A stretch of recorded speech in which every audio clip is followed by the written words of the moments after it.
राजा राम राम।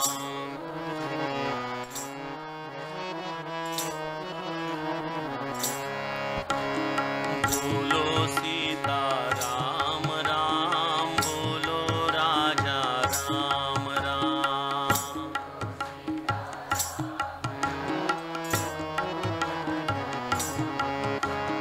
बोलो सीता राम राम, बोलो राजा राम राम। बोलो सीता राम राम, बोलो राजा राम राम।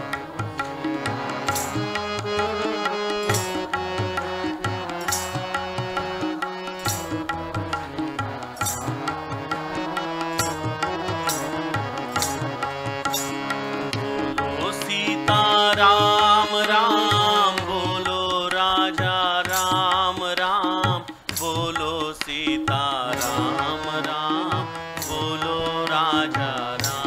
राम।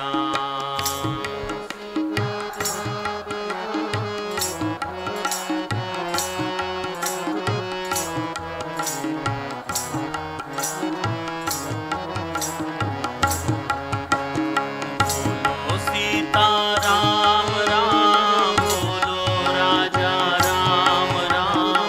बोलो सीता राम राम, बोलो राजा राम राम। बोलो सीता राम राम, बोलो राजा राम राम।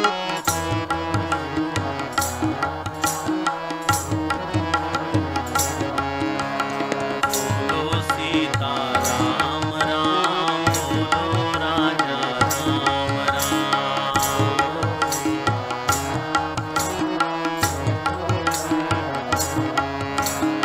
बोलो सीता राम राम, बोलो राजा राम राम।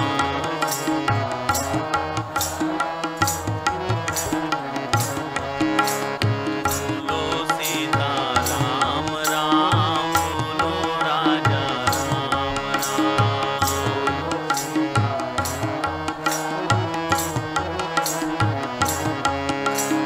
बोलो सीता राम राम, बोलो राजा राम राम।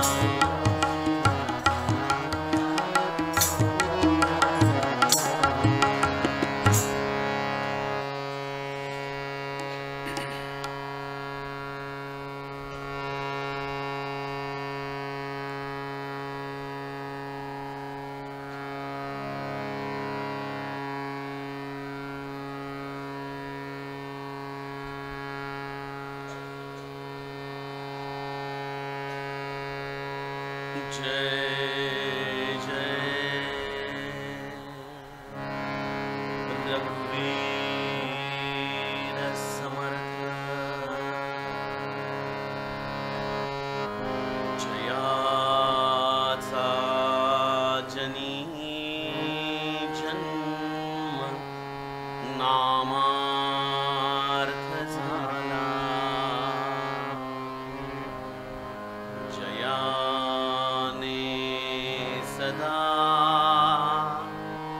वास नामात केला।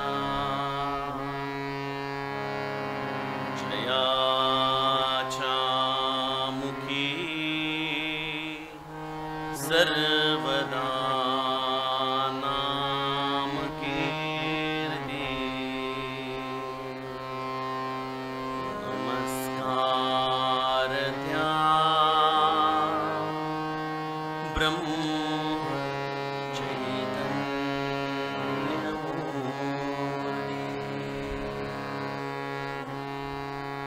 सद्गुरुनाथ महाराज की जय। श्रोता भक्ता श्री राम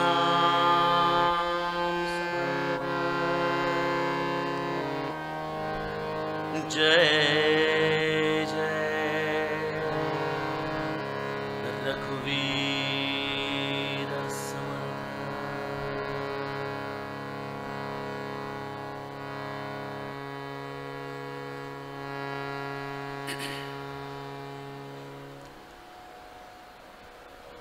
श्रीराम आपल्या सर्वांच्या हृदयस्थ वसणाऱ्या आत्मारामास साष्टांग प्रणिपात करून श्री महाराजांच्या जन्मोत्सवाच्या निमित्ताने ही आजची निरूपण सेवा आणि त्यासाठी उपस्थित असलेले आपण सर्व साधक बंधू भगिनी आपल्या सर्वांना व्यासपीठावरून माझं मनोभावे वंदन। आज आनंदोत्सव आपण सर्वांनी साजरा केला। आज आपल्या प्राणप्रिय सद्गुरूंचा तिथीने जन्मोत्सव। सर्वप्रथम सर्वांच्या हृदयात वास करणाऱ्या या चैतन्याच्या जन्मोत्सवाच्या मनापासून सर्वांना हार्दिक हार्दिक शुभेच्छा। श्री महाराजांच्या स्मरणामध्ये आपलं पुढचं वर्ष असंच नाममय हो, आनंदमय हो, ही व्यासपीठावरून श्री महाराजांच्या चरणी प्रार्थना। सज्जनो, आज महाराष्ट्राच्या कानाकोपऱ्यामध्ये जिथं जिथं आपल्या महाराजांचे भक्त आहेत त्या प्रत्येकाच्याकडं हा जन्मोत्सव साजरा होतो। मला या जन्मोत्सवाच्या प्रसंगी नेहमी श्री महाराजांचा एका विद्वानाशी झालेला संवाद आठवतो। गंमत अशी झाली की मथुरेमध्ये एका व्यक्तीने जवळजवळ 20 वर्ष निवास केला आणि त्या 20 वर्षामध्ये त्याने एकाच गोष्टीचं संशोधन केलं की श्रीकृष्णाचा जन्म नेमका कुठं झाला, कुठल्या स्थानी झाला। आणि त्याने येऊन श्री महाराजांना सांगितलं की आता एवढ्या वर्षाच्या प्रदीर्घ संशोधनानंतर मी हे तुम्हाला नेमकं सांगू शकतो की श्रीकृष्णाच्या जन्माची जागा कुठली आहे। महाराज त्यांना फक्त हसून म्हणाले, अहो हे सांगण्यासाठी 20 वर्ष संशोधन करण्याची काय गरज आहे।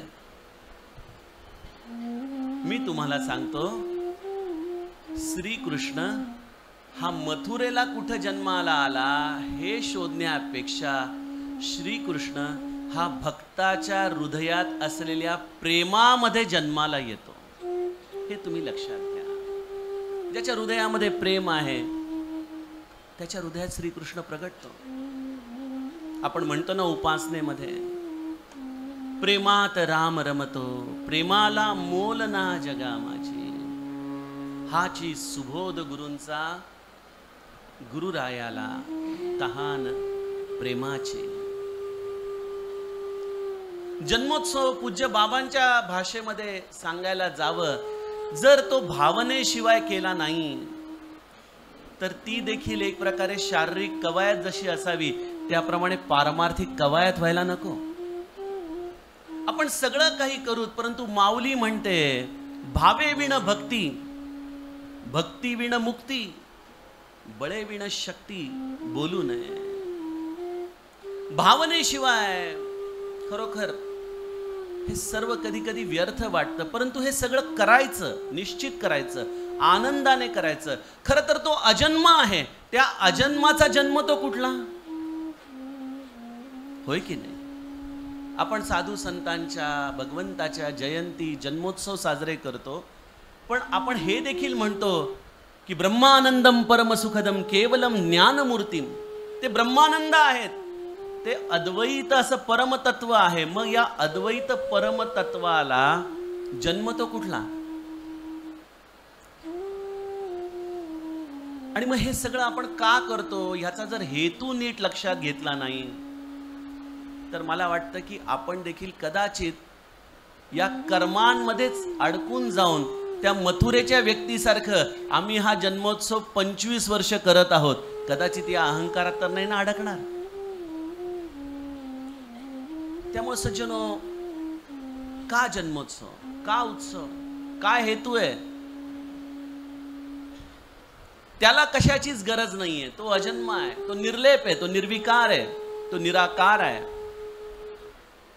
परंतु हे सगळं मनोभावे आपण करतो, याचा हेतू एकच आहे की ते तत्व ज्या बोधासाठी म्हणून सगुण साकार झालं, त्या बोधाचा जन्म माझ्या हृदयामध्ये वारंवार व्हावा.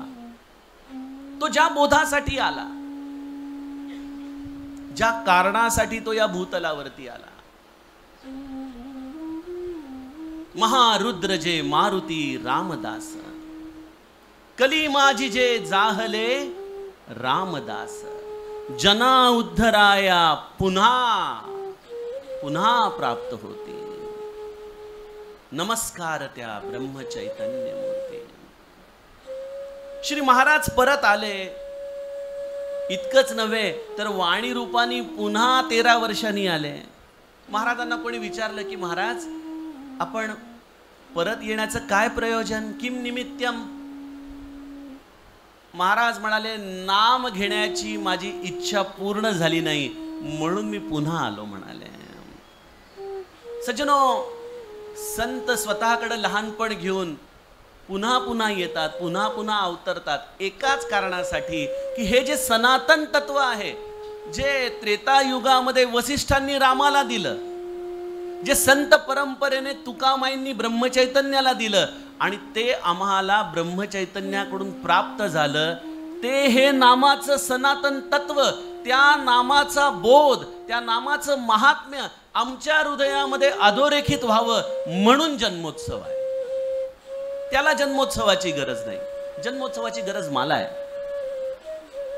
त्याचं स्मरण करून माझ्या मनाला पुन्हा पुन्हा या कलियुगामध्ये, या विज्ञान युगामध्ये, जिथं आम्हाला अनेक प्रकारची प्रलोभनं आहेत, अशा या यंत्रयुगामध्ये पुन्हा पुन्हा स्वतःची मती स्थिर करण्यासाठी म्हणून या सगळ्या उत्सवांची गरज आहे. त्यामुळे आज विचार करत होतो गाडीमध्ये बसल्यावर की माझा भाऊ माझ्याबरोबर आला. येताना मला विचारत होता काय बोलणार आहेस. म्हटलं 2-3 गोष्टी डोक्यामध्ये चालल्या होत्या. एकदा वाटत होतं मनोबोधाचा एखादा श्लोक घ्यावा, त्या श्लोकाच्या आधाराने श्री महाराजांचा बोध आपल्या समोर ठेवावा. एकदा वाटला हरिपाठातला अभंग घ्यावा. पण त्या सगळ्याच्या पलीकडं शेवटी निश्चय झाला. महाराज म्हणाले, बाळा, आज माझा जन्मोत्सव आहे ना, त्यामुळे मग बर्थडे गिफ्ट मलाच पाहिजे म्हणाले. महाराजांना म्हटलं, कुठली बर्थडे गिफ्ट? तर महाराज म्हणाले, माझ्याच एका अभंगावरचं विवरण आज चिंतनासाठी घे. आपल्या महाराजांचे अभंग विशेषतः विवरणाला घेतले जात नाहीत. अभंग चैतन्य गाथा आपण जाणताच. आणि त्यामुळे महाराजांचा एखादा अभंग आज त्यांच्या बर्थडेची गिफ्ट म्हणून आपण चिंतनाला घेऊया. 1-1.5 तास जो काही वेळ आपल्याकडे असेल, आणि त्यातून श्री महाराज या सगुण साकारामध्ये का आले, काय सांगायला आले, आणि आज तो बोध मी निश्चितपणे माझ्या हृदयामध्ये उतरवतोय का नाही, ज्याच्यासाठी या महात्म्याने आपलं आयुष्य एवढं झिजवलं, तो हा संतांचा बोध आपण खऱ्या अर्थाने ग्रहण करतो आहोत की नाही, याचीच या अभंगाच्या निमित्ताने आपण जरा स्वतःच्याच अंतःकरणामध्ये शहनिशा करावी.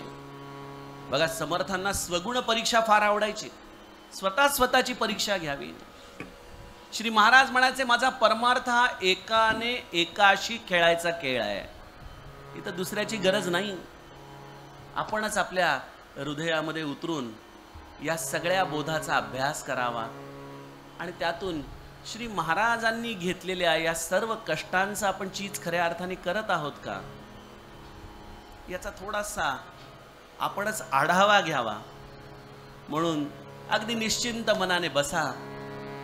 श्री महाराजांचा एक अभंग, आपल्या उपासनेच्या पुस्तकामधला पहिला अभंग, जिथं आपल्या चैतन्योपासनेचं जे उपासनेचं पुस्तक आहे त्यामध्ये जो पहिला अभंग आहे, तो अभंग आज आपल्या समोर श्री महाराजांच्या कृपेने चिंतनाला घेतोय. काय रंग भरायचे ते श्री महाराज भरतील. आपण त्यांच्याच इच्छेने, त्यांच्याच कृपेने पहिल्यांदा अभंगाचं गायन करूत. ही मंडळी त्याच्यासाठीच आलेली आहेत. की जेणेकरून तो रस, तो रंग, श्री महाराजांचे शब्द आपल्यापर्यंत जावेत म्हणून महाराजांचा एक अत्यंत सुंदर करुणामय असा अभंग.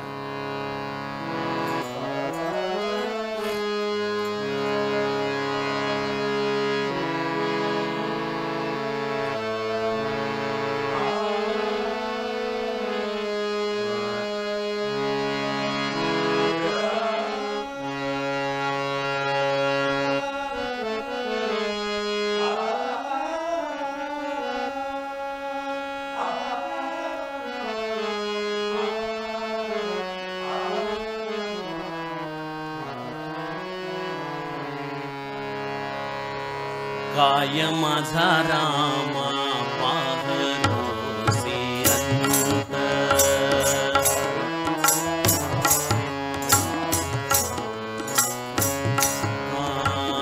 काय माझा रामा पाहतोसी अंत,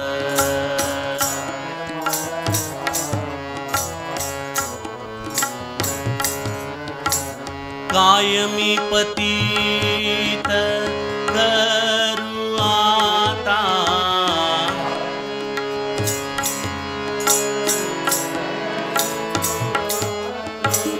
कायमी पतीत करू आता,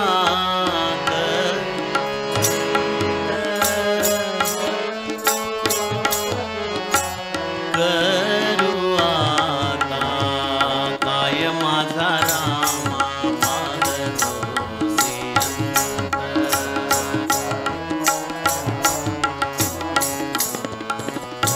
डोळ्यासमोर आपलं गोंधवलं आणा.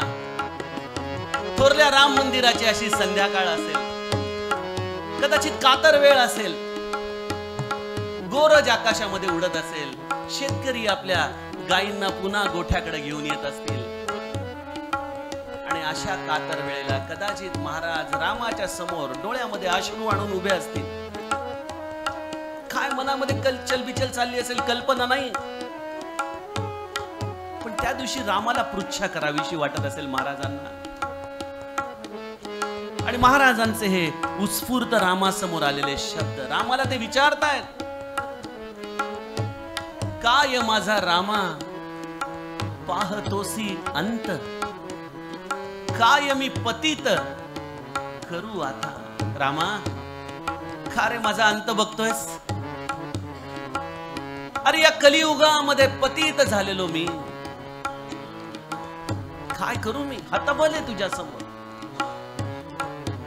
बघ तर माझी अवस्था काय झालीये, माझी अवस्था. महाराज गातात,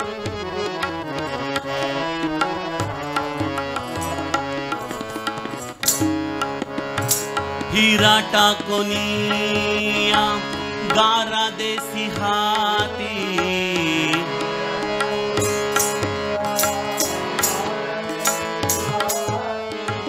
हिरा टाकोनिया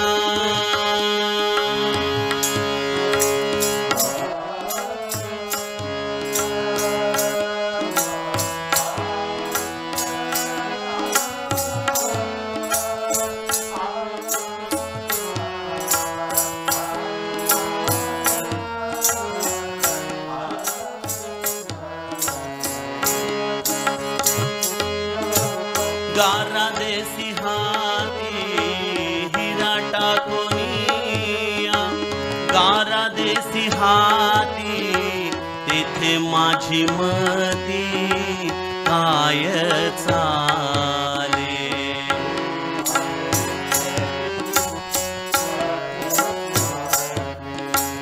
काय माझा रामा पाहतोसी अंत,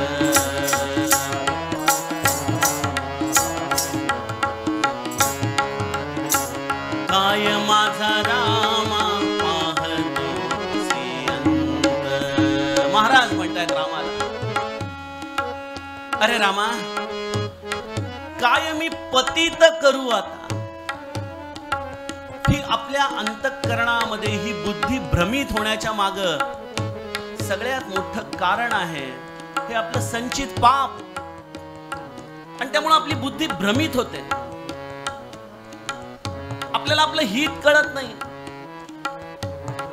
आणि त्यामुळे महाराज रामाला म्हणतात, अरे तुझ्यासारख्या भजन असलेल्या रामरायाचा आनंद घेण्याच्या ऐवजी असा हा मनुष्य जन्मामध्ये आल्यानंतर हे जे हिरा रूपी भजन मला प्राप्त झालेले आहे, ते हिरा रूपी भजन मी टाकून देतोय. तुझ्या दर्शनाचं ध्येय मी विसरून जातोय आणि जीवनामध्ये काय गोळा करत सुटलोय? हिरा टाकुनिया गारा देसी हाती. गारगोट्या उचलतोय, खरा हिरा टाकून दिला आणि गारगोट्या गोळा करत चाललोय. आणि स्वतःला मी हुशार समजतोय बर का. आणि या हुशारीला महाराज म्हणतात, तेथे माझी मती काय चाले. ही अशी आमची अवस्था आहे. मनाचा श्लोक आहे ना, जनी हित पंडित सांडित केले, अहंता गुणे ब्रह्म राक्षेस झाले. तयाहुनी व्युत्पन्न तो कोण आहे, मना सर्व जाणीव सांडूनी राहे. आम्हाला आमची बुद्धी कळत नाहीये, आम्हाला आमचं ध्येय कळत नाही, आम्हाला आमचं हित कळत नाहीये. एवढा सुंदर मनुष्य जन्म मिळालाय आणि या मनुष्य जन्मामध्ये येऊन काय आम्ही उचलतोय? गारगोट्या जमा करतोय. त्या गारगोट्या काय ते बघूयात आणि हिरा कुठला सोडतोय तोही बघूयात. रामासमोर, रामरायाच्या समोर श्री महाराज, तुम्हाला सांगू का, बघा वारकरी संप्रदायामध्ये पसायदान आहे. आपल्या समर्थांनी कल्याणकरी म्हटलेलं आहे. हे श्री महाराजांच्या संप्रदायाचं पसायदान आहे. महाराजांनी स्वतःसाठी काही म्हटलेलं आहे का?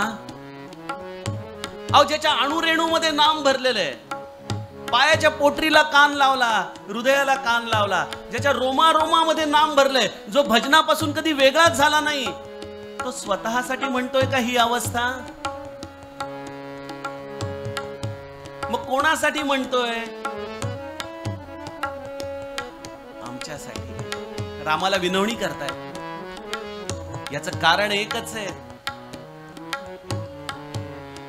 श्री महाराज आपल्या आयुष्याच्या अंतिम टप्प्यामध्ये 5:55 देह ठेवण्याच्या आधी 10 मिनिटं पूर्वी रामाच्या समोर गेलेले.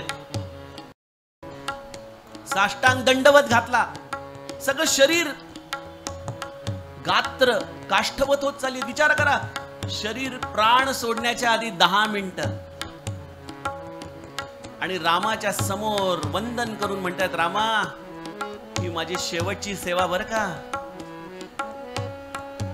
आणि काय मागावं श्री महाराजांनी? माझ्या माणसांना सांभाळ, माझ्या माणसांना सांभाळ. रामाकडून महाराजांनी हे शेवटचं मागणं मागितलंय, माझ्या माणसाला सांभाळ. कारण माझा माणूस आता मी देह ठेवल्यानंतर 100-125 वर्षानंतर कसा वागणार आहे हे महाराजांना माहित होतं. कसा वागणार आहे? महाराज गातात,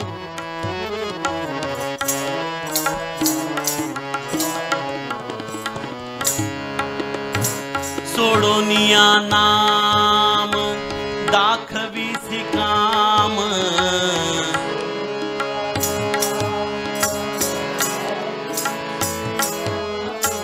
सोडोनिया नाम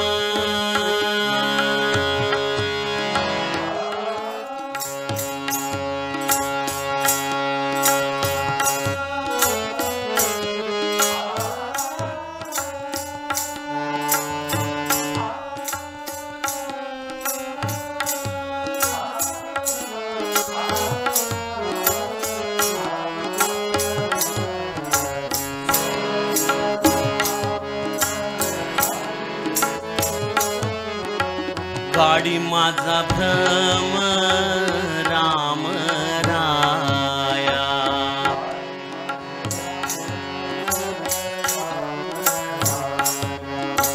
गाडी माझा भ्रम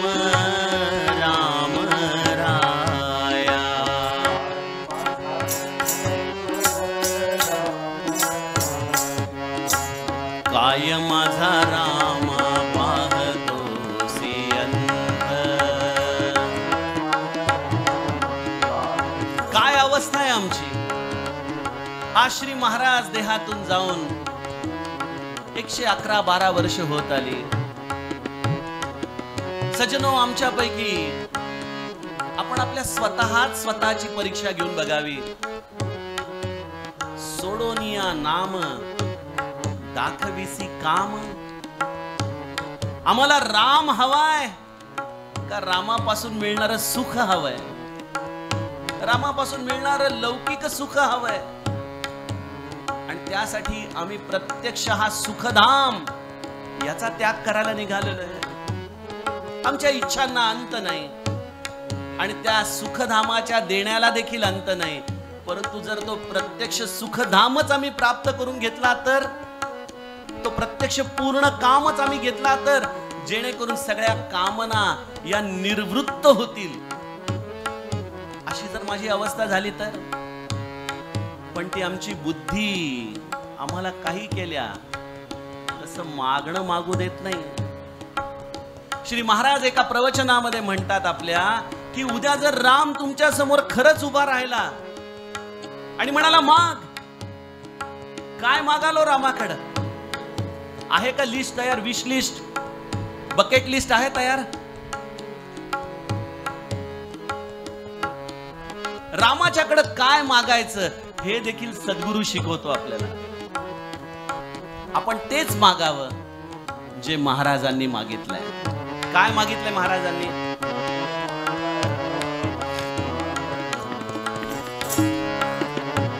दीनदास तुझ येई काकुळती,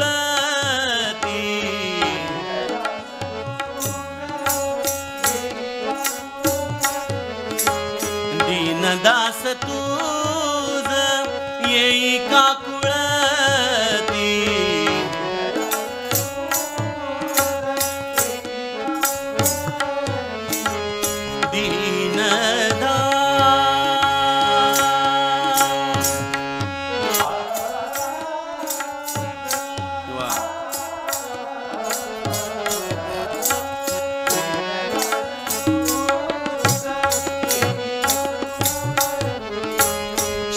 करी मती राम राया,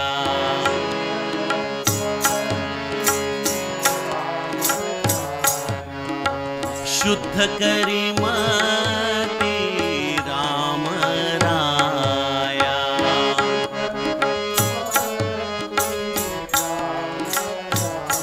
या काय माझा रामा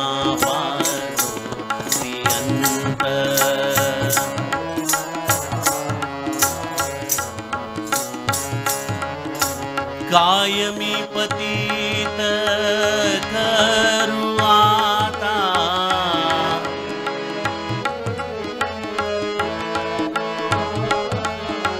करू आता, काय माझा रामा पाहतोसी अंत, काय माझा रामा, काय माझा रामा, काय माझा रामा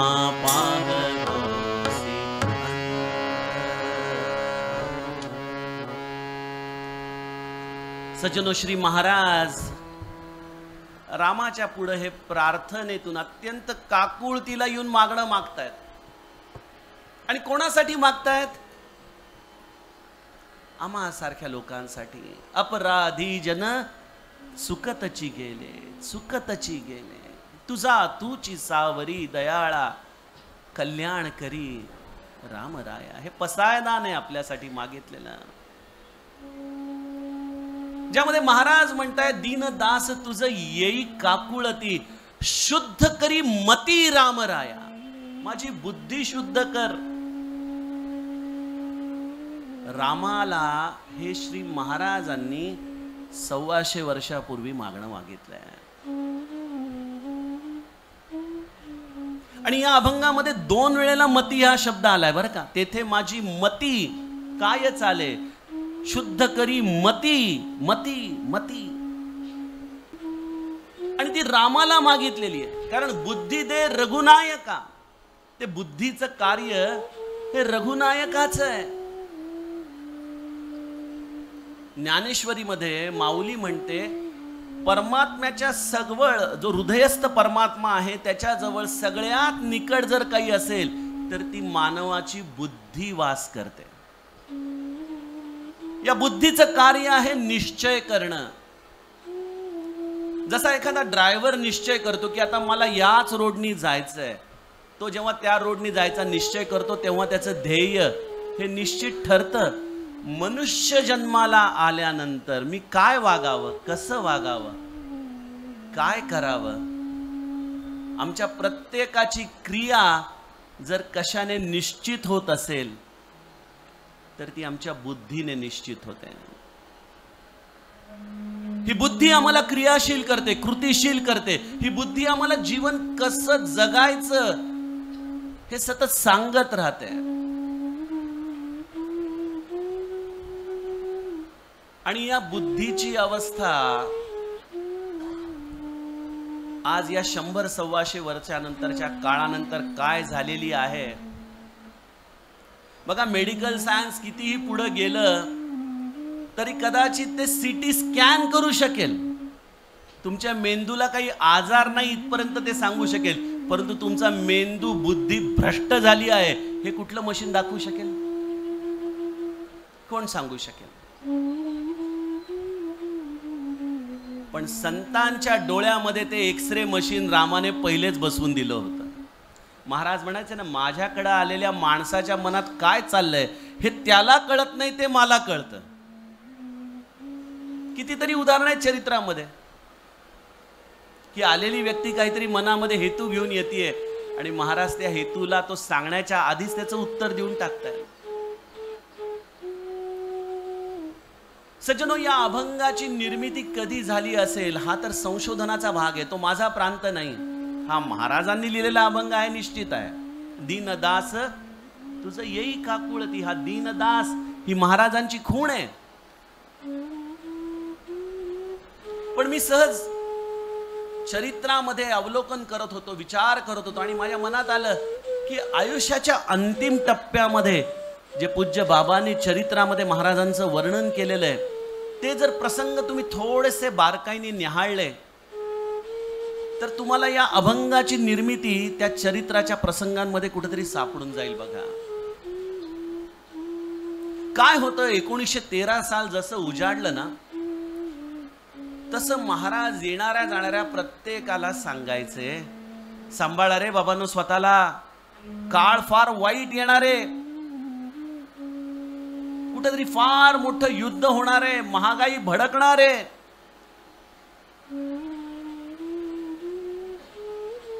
केसरी वर्तमानपत्र आलं, बऱ्याचदा महाराज स्वतः चष्मा लावून वाचायचे, पण मग बऱ्याचदा म्हणायचे, भाऊसाहेब जरा बघावं काही युद्धाची वार्ता काही येते का वर्तमानपत्रामध्ये. युद्धाची वार्ता 1913 सालची गोष्ट आहे बरं काही. आणि जर त्या युद्धाच्या वार्तांचा आपण विचार केला तर 1915 पासून या विश्वाला महायुद्धाने ग्रासायला सुरुवात केलेली आहे. 1915 पासून पहिलं महायुद्ध सुरू झालं. भाऊसाहेब म्हणायचे, महाराज आपण का युद्धाच्या बद्दल सारख्या विचारता? म्हणाले, भाऊसाहेब तुम्ही विचार करू शकणार नाही, एवढा महाकठीण काळ या विश्वावरती पुढचे 50-55 वर्ष येणार आहे. महाभयानक अस्त्रशस्त्र या जगामध्ये निर्माण होणार आहेत. आपण महाभारतामध्ये पांडव कौरवांची जी शस्त्र ऐकली की एक बाण यायचा आणि तो जोरात जाऊन पडायचा, त्याचा स्फोट व्हायचा, हजारो लोक मरायची, ते म्हणायचे त्याच्याही पेक्षा कितीतरी पटीने विनाशक अशी अस्त्रशस्त्र या पृथ्वीवरती येणार आहेत.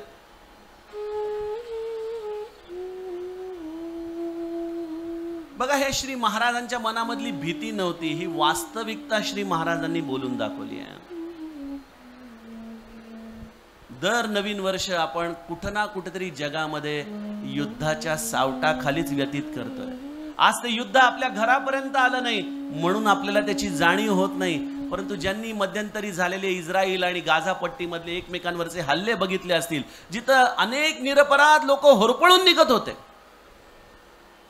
आपण आपण हे कुठल्या सुरक्षिततेच्या भावनेने बसलोय की हे आपल्या बाबतीत होत नाही, जे काही घडतं ते शेजारच्याच बाबतीत घडत असतं, हे आपल्यावरती कधी होऊ शकत नाही. बघा, महाराजांनी साधारणतः 8 ते 10 गोष्टी त्या कालखंडामध्ये बोलून दाखवल्यात की प्रचंड महागाई वाढणारे, बेरोजगारी येणारे, अशा प्रकारचे आजार बळवणार आहेत ज्याचं उत्तर मनुष्याकडं नाही. 2 वर्षापूर्वीचे प्रसंग कोणी विसरलेलो नाही. किती कठीण काळाखंडातून आपण सगळेजण गेलो. असं वाटत होतं की जगाचा अस्तच जवळ आलाय की काय. आणि या सगळ्या परिस्थितीमध्ये मनुष्य हा अधिक अधिक असमाधानी होत जाणार आहे. त्याच्याकडे भरपूर सुखाची साधनं येतील, पण या सगळ्या सुखाच्या साधनांमध्ये तो पोकळ होणार. कीर्तनकार लोक छान सांगतात ना, घरामध्ये सोफा सेट आहे, टी सेट आहे, डायनिंग सेट आहे, तरी हा अपसेट आहे. का अपसेट आहे माहित नाही आहे. पण असा कोण मनुष्य आहे की आज या सगळ्या सुखवस्तूंमध्ये राहून मी बाबा पूर्ण समाधानी आहे असं म्हणू शकेल? किंवा जेवढ्या वस्तूंचा आम्ही संचय करतोय तेवढं असमाधानच आमच्याकडे वाढत चाललंय. बघा, जुने दिवस आठवा. आता आपण तर सगळी मंडळी आयुष्याचा एक काळ जगलेली लोक आहात. या सगळ्या विज्ञान युगामध्ये मिळालेल्या गोष्टींमुळं आम्ही माणसांपासून किती दूर चाललोय हो. आजच्या काळामध्ये मोबाईल आहे, वाटलं की क्षणामध्ये लावता येतो, आणखीन इच्छा झाली तर व्हिडिओ कॉल लावता येतो. पण आपल्याला ते सुख मिळतं का हो जे 25 पैशाच्या पोस्ट कार्डवर 4 ओळी लिहून आलेल्या पत्राने मिळायचं? तो पोस्टमन यायचा आणि आपण दरवाजामध्ये वाट बघत उभा असायचो, आलं का हो पत्र? आणि ती उत्सुकता, ते प्रेम, ते आनंद या मोबाईलने आम्हाला दिला का? क्षणामध्ये भेट होते, जगाच्या पाठीवर कुठेही असू दे. जुनी घरं कदाचित असुविधा असतील, छोटी असतील, पण आज या संगमरवरी फरशांनी लखलखणाऱ्या फ्लॅट मध्ये ते समाधान मिळत नाही जे शेणाच्या सारवलेल्या फरशीमध्ये होतं. बघा, ती स्निग्धता. आजच्या काळामध्ये लोक मुद्दामून ते बार्बेक्यू लावतात, त्याच्यावर काय पनीर भाज, हे भाज, कारण शेगडीवरती स्वयंपाक करायचा प्रेम, चुलीवरती स्वयंपाक करायचा तो आनंद मनुष्य घालवून बसलाय. महाराज म्हणायचे ना की हे सगळ्या बाह्य सुधारणा हे सूज आल्यासारखं झालंय आम्हाला. आणि आम्हाला असं वाटतंय की हे सुख आहे. का आम्हाला वाटतं हे सुख आहे? कारण आमच्या बुद्धीने हा निश्चय केलाय की बाळा हे सुख आहे, याला सुख म्हणतात. आणि महाराजांनी त्या प्रसंगामध्ये शेवटच्या टप्प्यामध्ये सांगितलंय. खरोखर तुम्ही चरित्रामध्ये जाऊन हा प्रसंग वाचा, म्हणजे तुम्हाला या अभंगाचं महत्व पटेल की महाराज शेवटच्या टप्प्यामध्ये म्हणतात की या येणाऱ्या काळामध्ये सगळ्यात मोठा धोका हा आहे की हा कली मनुष्याच्या बुद्धीला भ्रष्ट करेल. हा कली मनुष्याच्या बुद्धीला भ्रष्ट करेल. भाऊसाहेब महाराजांच्या शेजारी बसलेले असायचे. बाबा लिहिताय की महाराज त्यावेळेला इतके तेजस्वी दिसायचे की जणू काही रामरायाच्या समोर वसिष्ठ बसून जगाचं भवितव्य लोकांना सांगतायत. एवढं श्री महाराजांच्या चेहऱ्यावरती तेज यायचं. आणि ती महाराजांची भीती काही ना काही प्रमाणामध्ये आम्हाला आज सत्यता म्हणून अनुभवायला येतीये.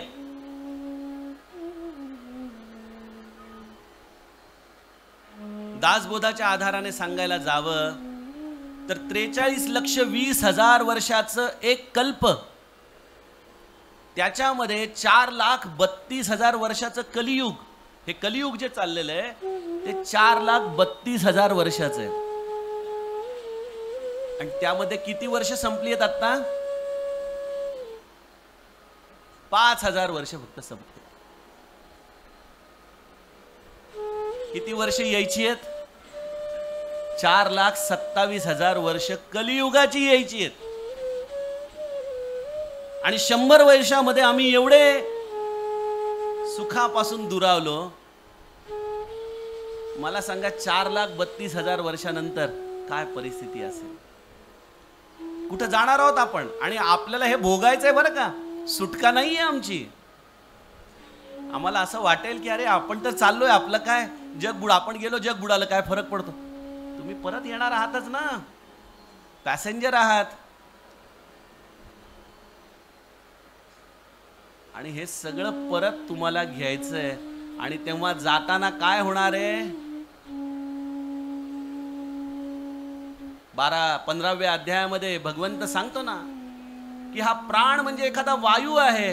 जसा वायू सुगंधाला घेऊन बाहेर पडतो, त्याप्रमाणे शरीरामधून सगळे संस्कार घेऊन वायुर्गंधा निवाशया गृहीत्वैतानि संयाती वायुर्गंधा निवाशया, हे सगळे संस्कार घेऊन या बुद्धीचा भ्रष्ट झालेली अवस्था घेऊन बाहेर पडणार आणि पुन्हा येणार. त्याच भ्रष्ट बुद्धीने आमचं जीवन चालू राहणार. ही मती, ही बुद्धी.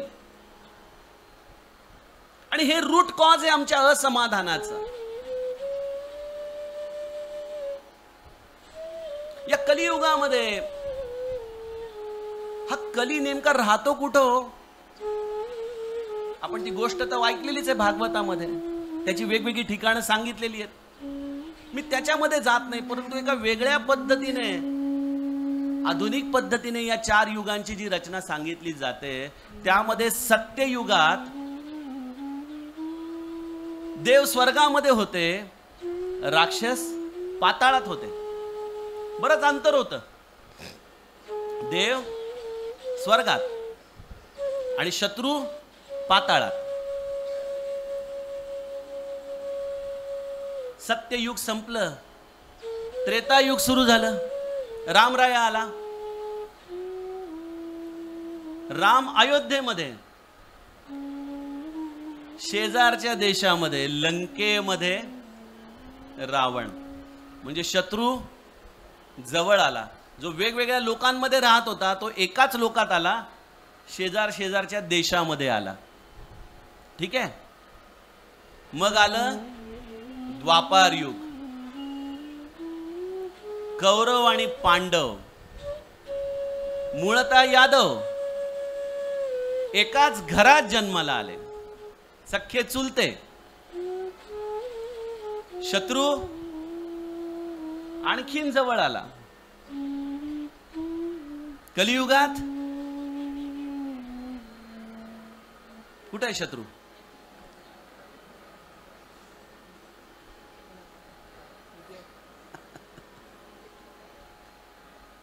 कलियुगात तो आपल्या आतच जाऊन बसला. इतक्या जवळ आलाय, आपल्या आतच जाऊन बसलाय. आणि तो आपल्या बुद्धीवरती असा अंमल धरून बसलेला आहे. त्यामुळे महाराज म्हणाले त्या 1913च्या त्यांच्या निरूपणामध्ये की भले भले लोक, आदर्शवत लोक आपल्या स्थानावरून भ्रष्ट होतील. या विज्ञानामुळे मनुष्य चुकीच्या समजुतीमुळे रसातळाला जाईल, हे श्री महाराजांनी सांगून ठेवलंय. कारण हा शत्रू आमच्या आतमध्ये येऊन बसलाय आणि तो आमच्या बुद्धीवरती संपूर्णपणे त्याने पगडा घेतलेला आहे. ही बुद्धी आमची भ्रष्ट झाली, त्याने आमच्या जीवनाची दिशा चुकवली. आम्हाला सांगितलं अरे सुख, अरे कुठलं भजन. लोक सांगतात ना, एखादा तरुण मुलगा परमार्थाला लागला की ते म्हणतात अरे ये क्या कर रहा है ये उम्र में, हा हे काही आयुष्य या टप्प्यावर करायचं. अरे हे सगळं निवृत्तीनंतर निवांत, जेव्हा काहीच करायला राहत नाही तेव्हा परमार्थ करायचा म्हणे. हे कोण शिकवतं? हे कोण बोलतं? ती व्यक्ती बाजूला केली तर हा कलीच आमच्या मतीमध्ये अशा पद्धतीने प्रवेश करून आम्हाला चुकीची दिशा दाखवत असतो की अरे या भागात नाही जायचं, हे नाही करायचं. आणि त्यामुळे महाराज या कलियुगामध्ये हा प्रश्न कोणासमोर विचारावा? या भूमिकेत आलेत. कोणाला विचारायचं? आजच्या काळामध्ये असं कोण राहिलंय की ज्याला आपल्या मनामधलं होत असलेला त्रास हा मुक्तपणे बोलता येतो? का जगामध्ये, समाजामध्ये प्रतिष्ठित लोक आत्महत्येचा मार्ग स्वीकारतायत? घुसमट होतीये माणसाची, बोलता येत नाहीये. काय करावं? श्रेयस मार्ग कळतो, परंतु त्या मार्गावरती पावलं काही केल्या जात नाहीत आमची, कारण ही मती या कलीने घट्ट पकडून ठेवलेली आहे.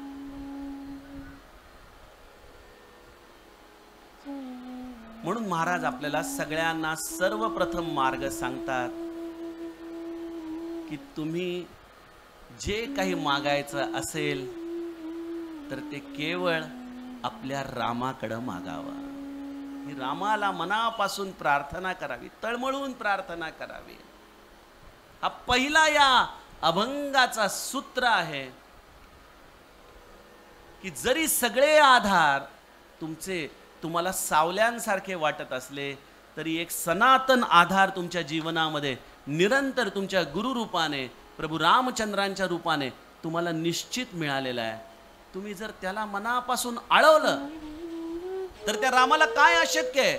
मना राम कल्प तरु कामधेनू, निधी सार चिंतामणी काय वानू, जयाचे नियोगे घडे सर्व सत्ता, तया साम्यता कायसी कोण आता? कोण आहे त्याच्यासारखा? माझ्या या रामरायाला आपण कळवळून प्रार्थना करावी. प्रार्थनेमध्ये फार मोठं बळ आहे. बघा, आजच्या कलियुगामध्ये, विज्ञान युगामध्ये, मला देखील इंडस्ट्रीमध्ये असल्यामुळं, बिझनेसमध्ये असल्यामुळं अनेकदा लोक भेटतात, म्हणतात ये क्या भजन करते बैठताय रवी भाई तुम? अरे, लोक आपल्याला बऱ्याचदा या सगळ्या गोष्टींमध्ये निरर्थक समजून आपल्याला सांगायचा प्रयत्न करतात. अनेकांना हा अनुभव येत असेल, माता भगिनींना येत असेल, लहान मुलांना येत असेल, तरुण मुलांना येत असेल. या आयुष्याच्या टप्प्यामध्ये आपल्याला ते काही केलं तिकडच्या बाजूला वळू देत नाहीत. हे कशासाठी करतोयस? हे सगळं करायचं असतं कारण आपल्याला या कलियुगामध्ये हा एक आधार, या प्रभू रामचंद्रांच्या भजनाचा, याचा अनुभव घ्यायचा आहे. काय होतं या कलियुगामध्ये? अनेकदा लोक म्हणतात, अरे काय का भगवान, काय का ईश्वर, कहा का नाम. देखो, जगामध्ये एवढ्या गोष्टी चाललेल्या आहेत, या प्रत्येक गोष्टीमध्ये जर तुम्ही कार्यकारण भाव लागायला गेला तर कळत नाही की हे का घडतंय, आणि याला ईश्वरी इच्छा म्हणून स्वीकारणं देखील बऱ्याचदा अवघड पडतं. समर्थ याचं फार सुंदर उत्तर देतात की या सगळ्या घटना बघितल्यानंतर हा ईश्वर आहे की नाही असा प्रश्न देखील अनेकदा आपल्या मनामध्ये पडू शकतो. समर्थांनी मनाशा श्लोकामध्ये एक फार सुंदर वाक्य रचून ठेवलंय.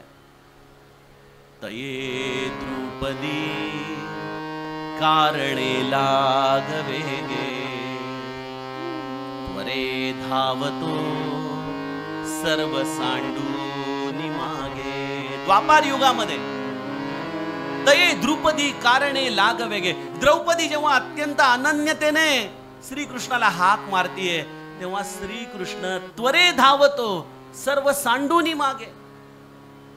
श्रीकृष्ण धावतोय त्वरेने, परंतु कळी लागी झाला असे बौद्ध मौनी, नुपेक्षी कदा देव भक्ताभिमानी. कळी लागी झाला असे बौद्ध मौनी. आता हा एक चिंतनाचा भाग आहे की हा बौद्ध कोण?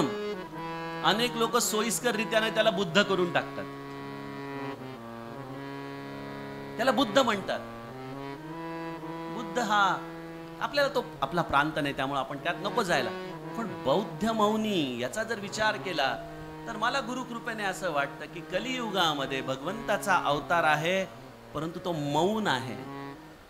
मौन आहे, तो शांत आहे, तो बोलत नाही, तो व्यक्त होत नाही. बस. आणि मग असा मौन असलेला ईश्वर कधी बोलतो? जेव्हा कोणीतरी त्याला तळमळून प्रार्थना करून विचारतो, काय माझा रामा पाहतोसी अंत, काय मी पतित करू आता. ही तळमळ जोपर्यंत आतून जागृत होत नाही तोपर्यंत सज्जनो कलियुगामध्ये भगवंत दिसत नाही. तळमळीशिवाय काही नाही, सगळं व्यर्थ आहे. आणि ही तळमळ लागत नाही, त्यामुळे आम्हाला ईश्वराचं दर्शन या कलियुगात होत नाही. आणि श्री महाराजांच्या समस्त परमार्थाचं एकच सूत्र आहे, अति उत्कट तळमळीची भक्ती आहे महाराजांच्या जीवनात, अति उत्कट. अन्यथा त्यांच्या भजनामध्ये राम आपला बाण हातातला कसा फेकून मारेल, त्यांच्या दुःखामध्ये माझा राम का रडेल? कारण सगळ्या भावनांमध्ये अति उत्कट रामावरती प्रेम आहे, अति उत्कट तळमळ आहे. आणि त्यामुळे कलियुगामध्येच 100-125 वर्षापूर्वी या महात्म्याने जे करून दाखवलं ते आज आम्हाला करता येत नाही, कारण ती तळमळ आमच्या हृदयामध्ये नाही. त्यामुळे महाराज आपल्याला तळमळीने म्हणतात की अरे रामा, का बाबा आमचा असा अंत पाहतोयस? अरे आम्ही पतित आहोत, आमचा संचय हा पापाचा आहे. आणि त्यामुळं आमची आज बुद्धी सगळी भ्रष्ट झाली आहे रे रामा. काय करतोय आम्ही? हिरा टाकोनिया गारा देसी हाती, तेथे माझी मती काय चाले. मी माता भगिनींना विचारतो की तुम्ही एखादा छान दागिना आणला, अगदी महागातला सोन्याचा, आणि कोणीतरी तुम्हाला, काय असते ती आर्टिफिशियल ज्वेलरीला काय म्हणतात? अमेरिकन डायमंड ना, काय बरोबर ना? माझं ज्ञान त्यातलं जरा कमी आहे म्हणून विचारलं. आर्टिफिशियल ज्वेलरी आणली जी दिसायला खूप छान आहे, तुमची मैत्रीण घेऊन आली समजा, आणि ती जर म्हणाली की आज आपण एक्सचेंज करायचं का ग?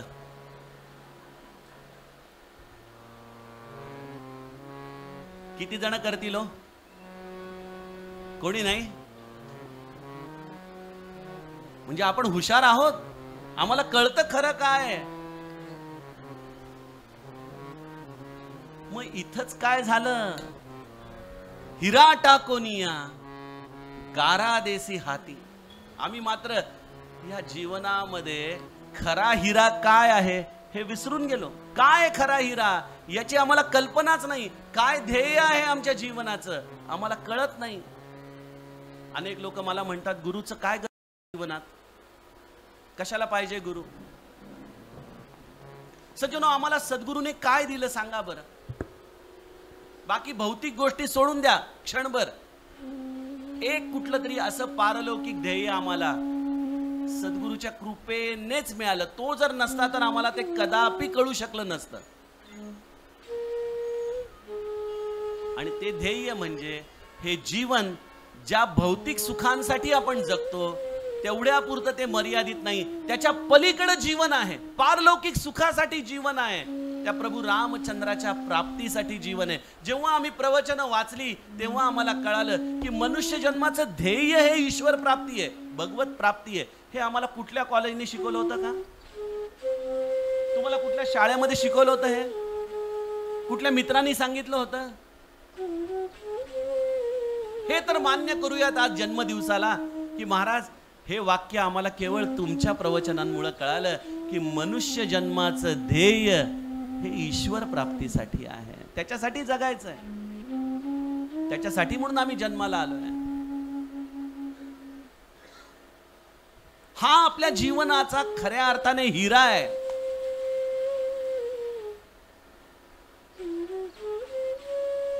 समर्थ म्हणतात, आयुष्य हेची रत्नपेटी. समर्थांचे शब्द बघा, आयुष्य हेची रत्नपेटी, माझी भजन रत्ने गोमटी, ईश्वरी अर्पुनिया लुटी, आनंदाची करावी. आयुष्य हेची रत्नपेटी. हे आयुष्य हे सुंदर आयुष्य, रत्नासारखं आयुष्य आहे, त्याच्यामध्ये सुंदर बहुमूल रत्न आहेत. आणि या बहुमूल रत्नांनी काय करावं? माझी भजन रत्ने गोमटी. भगवंताला या भजन रत्नांच्या आधाराने सजवावं. आपल्या अयोध्येच्या रामाला कसं दररोज सजवतात, सुंदर सुंदर नवरत्न घालून, सुंदर मुकुट, सुंदर गळ्यामधले हार. हे जसे त्या लौकिक रत्नांनी सजवतात, तसं समर्थ आम्हाला सांगतात की अरे बाळा, आयुष्य हेची रत्नपेटी, ही रत्नाची पेटी आहे. माझी भजन रत्ने गोमटी, ईश्वरी अर्पुनिया लुटी, आनंदाची करावी. हे आयुष्यामध्ये भगवंताचं भजन, भगवंताचं नामस्मरण, भगवंताचा आठव, आणि जीवनामध्ये रामासाठी म्हणून तुम्ही जेवढं खऱ्या अर्थाने झिजला, तेच तुमच्या जीवनामध्ये तुम्ही प्राप्त केलेला शाश्वत हिरा आहे. शाश्वत हिरा. बघा, आपण हिऱ्याची ऍडव्हर्टाईज बघतो तेव्हा काय लिहितात? डायमंड फॉर एव्हर लिहितात की नाही? Diamond for ever. मला सांगा, आज जे तुम्ही करत आहात,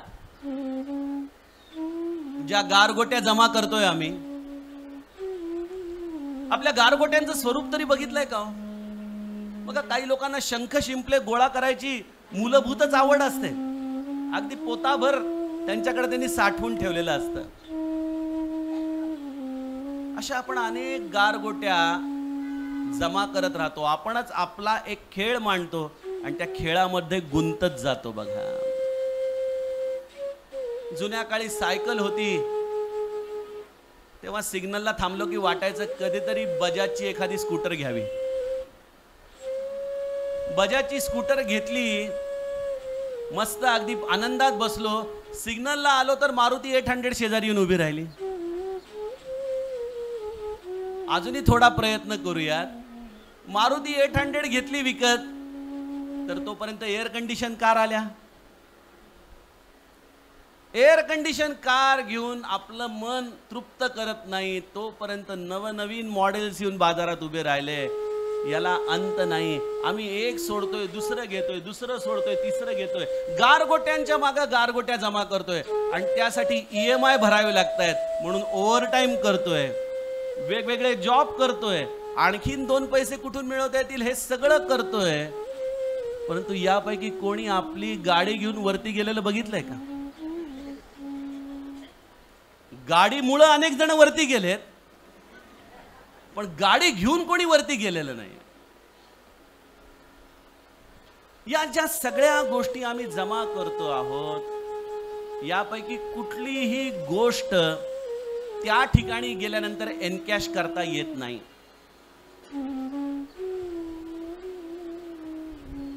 बघा, आपण इथून अनेक जण परदेशात गेला असाल मुलाबाळांकडे कामानिमित्त. इथले भारतातले 100 रुपये जर तुम्ही घेऊन दुबईमध्ये उतरला किंवा आणखीन कुठल्या देशामध्ये उतरला आणि तिथल्या दुकानामध्ये गेला आणि ती 100 रुपयाची नोट दिली तर चालते का? मग हे आपल्याला कळतं ना की त्या देशामध्ये गेलं तर त्या देशाचीच करन्सी आपल्याला न्यावी लागते. मग त्या देशाचा कधी विचार केलाय का जिथं आम्हाला जायचंय तिथं या गारगोट्यांची करन्सी चालेल का? मी असा आहे, मी तसा आहे, मी तसा आहे, मी एवढं सगळं जमवलं, पण याच्यातलं तुमच्या उपयोगाला काही येणार आहे का? तुमच्या उपयोगाला तेवढंच येणार आहे जेवढं तुम्ही या भूलोकावरती हा प्रभू रामचंद्राचं भजन रूपी हिरा आपल्या हृदयामध्ये जतन केला, बस तेवढंच तुमच्या बरोबर आहे. आणि आम्ही नेमकं ते गोळ्या करण्यामध्ये आळस करतोय. बघा, का महाराजांच्या जन्मोत्सवाच्या निमित्ताने पुन्हा पुन्हा अधोरेखित करायचं? कारण श्री महाराज आपल्याला हेच सांगतात की बाळांनो, हा मनुष्य जन्म फार फार कष्टाने मिळालेला रे, तुम्हाला एवढा सहज मिळालेला नाही. नरसोबाच्या वाडीला माझे एक मित्र राहतात. त्यांचे सद्गुरू कोल्हापूरला देहामध्ये आहेत, अजून मी आता गेले. तर त्या नरसोबाच्या वाडीला त्याचा एक मित्र साधनेसाठी येऊन राहायचा म्हणून फोन करत होता त्याला. तो म्हणाला आता मी 2 महिन्यात रिटायर होतोय. अरे काय सगळं 40 वर्ष सर्व्हिसमध्ये गेले, काही जप जाप करायला वेळच मिळाला नाही, साधन करायला वेळ मिळाला नाही. पण आता रिटायरमेंट झाल्यानंतर 3 महिने नरसोबाच्या वाडीला राहून भरपूर उपासना करायची म्हणे मला तुझ्या खोलीत राहायचंय, राहू ना. अरे जरूर ये म्हणाला. कधी रिटायर होतोय म्हणे, हे काय या महिन्याच्या अखेरीला रिटायर झालो की 1-2 तारखेला येतोच तुझ्याकडं. महिना अखेर झाली, 2-4 दिवस संपले, मित्राचा काही पत्ताच नाही. आपल्याकडे देखील गोंदवलेला अनेक लोक म्हणतात ना, आता काय रिटायर झालो की म्हणे इथं सर्वेला आहेच, कधीही बोलवा. आणि तिकडून फोन आला, कधी येताय? अहो कधी येता का, इथं नातवंडांची सेवा मागं लागली आहे. माणूस जेवढा नोकरीत बिझी नसतो त्याच्याहून जास्त बिझी रिटायरमेंट नंतर होतो. तर त्यांनी विचार केला काहीतरी असेल काम पेन्शन वगैरेचं म्हणून राहिला असेल. 4-5 दिवसानंतर सहज फोन उचलला आणि लावला. अरे काय तू येणार होतास? तिकडून कोणीतरी धीर गंभीर आवाजात बोलत होतं, मित्र नव्हता. म्हणाले काय झालं? अहो म्हणे रिटायरमेंटच्या दुसऱ्याच दिवशी हार्ट अटॅक आला हो म्हणे त्यांना, आणि गेले म्हणे, आम्ही नाही वाचवू शकलो. अरे म्हणे काय म्हणताय? अहो तो माझ्याकडे येणार होता. हो म्हणे, अहो त्यांनी बॅग भरून ठेवली ती. 15 दिवस सगळ्यांना सांगत होते मी लगेच जाणार आहे म्हणून. यांना फार मनाला वाईट वाटलं माझ्या मित्राला. त्यांनी आपल्या सद्गुरूंची जाऊन भेट घेतली. 2-3 महिने झाले असतील. म्हणाले अहो असं असं घटना घडली, ते माझ्याकडे साधनेला येणार होते. ते म्हणाले आयुष्यभर नीट जमलं नाही नोकरीमुळं, आता करायची आहे. यावरती ते सद्गुरू फक्त हसून म्हणाले, तुला तर फक्त इथला प्रवास माहिती आहे. दररोज मला येऊन म्हणे छळतोय, मला पुन्हा मनुष्य जन्मात घाला, मला साधना करायची आहे, आणि आता एवढं लवकर त्याला मिळणं शक्य नाही. एक फार मोठी प्रतीक्षा आहे समोर, आणि ती झाल्याशिवाय पुन्हा मनुष्य जन्म नाही. सज्जनो, हे एवढं सोपं सहज वाटतं आपल्याला, पण आम्ही देखील अनंत यत्न करून कोणाच्या तरी कृपेने इथं आलो, आणि इथं येऊन आमचं सगळं आयुष्य या गारगोट्या वेचण्यामध्ये आम्ही घालवतोय बघा. मग तुम्ही म्हणाले या गारगोट्या पाहिजेत ना, जीवन जगायचं म्हणजे पाहिजेतच. मला मागच्याच आठवड्यात उत्कर्षचा फोन आला. म्हणाला दादा परमार्थ करायला गेलो की प्रपंच हातातला सुटतोय वाटतं, आणि प्रपंच करायला गेलो की असं वाटतं अरे बापरे काहीच परमार्थ करत नाही आपण. मी गमतीने म्हणतो की एक मनुष्य थंडीचा प्रवासाला निघाला, आणि बायकोने घाई गडबडीमध्ये चादर देण्याच्या ऐवजी त्याला आपल्या पोराचं दुपटं दिलं. आता काय झालं गंमत, झोपल्यानंतर त्याने दुपटं डोक्यावरून घेतलं की पाय उघडे पडायचे, आणि पायावर घेतलं तर कानशिलाला गार वाटायचं. तशी आमची अवस्था होते बघा. फार जास्त साधना जप जाप्य करायला लागलो की वाटतं अरे प्रपंच हातातला सुटायला लागला, आणि प्रपंचामध्ये फार रत झालं तर वाटतं अरे काय हे बुवा तर सांगतायत गारगोट्या गोळा करतो, आपण तर काहीच करत नाही. त्यामुळे हा एक फार मोठा डिलेमा आहे आमच्या समोर की अरे हे करावं का हे करावं. ही आमची बुद्धी काही केली आम्हाला स्थिर होऊ देत नाही. मग आम्ही बऱ्याचदा परमार्थाचे आधार घेतो. अहो समर्थ म्हणाले आधी प्रपंच करावं नेटका, हे जाऊ दे नंतर बघू. समर्थांनी सांगितलंय, आता म्हणाले ना दादा नको हे. हा सगळा बुद्धीचा खेळ आमच्या आयुष्यात चाललेला असतो बघा सगळ्यांच्या. तुमच्या चालला असेल तर कोइन्सिडन्स समजा, ते येतं ना धारावाहिकच्या आधी की हे सगळे काल्पनिक पात्र आहेत, जर त्याच्याशी संयोग होत असेल तर योगायोग समजा. मी माझं सांगतोय, तुमचं आहे की नाही मला माहित नाही.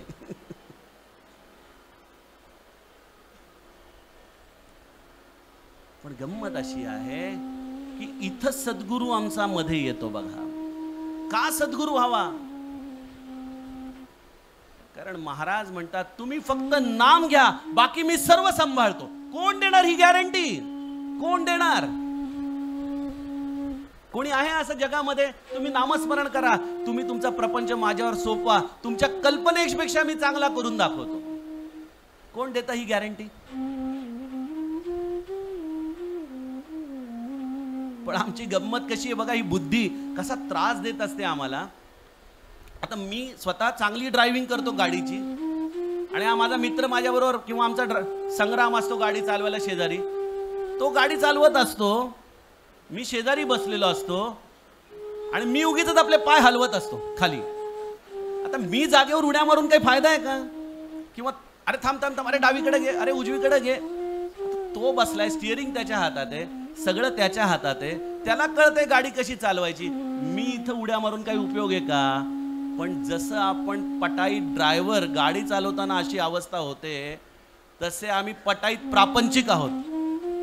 आणि महाराजांच्याकडे प्रपंच सोपवल्यानंतर उगीच उड्या मारतो. महाराज डावीकडं, महाराज उजवीकडे, महाराज ब्रेक दाबा, महाराज जोरात चला. महाराज म्हणतात तू माझ्याकडे सोपवलाय ना, मग शांत बस की. पण आम्हाला ती शांतता कळत नाही. भ्रमित मन कळेना, हित ते आकळेना. अरे हे भ्रमलंय हो सगळं. हे सगळ्या अर्थाने आम्ही या सगळ्या कलियुगाच्या प्रभावाखाली आमचं हित हरवून बसलोय. मग जन्मोत्सवाच्या निमित्ताने काय अधोरेखित करायचं? एकच गोष्ट अधोरेखित करायची की महाराज तुम्ही आहात, तुम्ही आहात, तुम्ही आहातच. आणि तुम्ही सगळ्यांचा भार घेतलेला आहे. मग मी काही जगा वेगळा आहे का?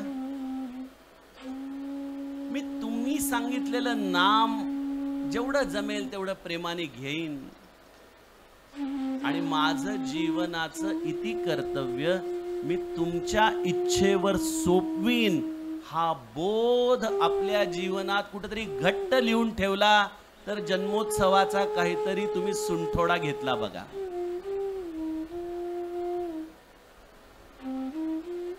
नाहीतर आहेच पुढच्या वर्षी पुन्हा नवीन बुवा, आणखीन नवीन कार्यक्रम, नवीन पदार्थ, सगळं चालूच राहतंय. पण हा सुंठोडा आम्हाला घेतला पाहिजे.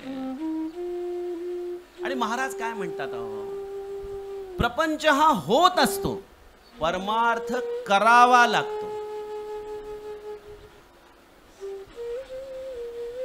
घडे भोगणे सर्व ही कर्मयोगे, मती मंद ते खेद मानी वियोगे. आम्हाला असं वाटतंय की हे सगळं जे जीवनात घडतंय ते आपल्या पुरुषार्थाने घडतंय, ते आपल्या कर्तृत्वाने घडतंय.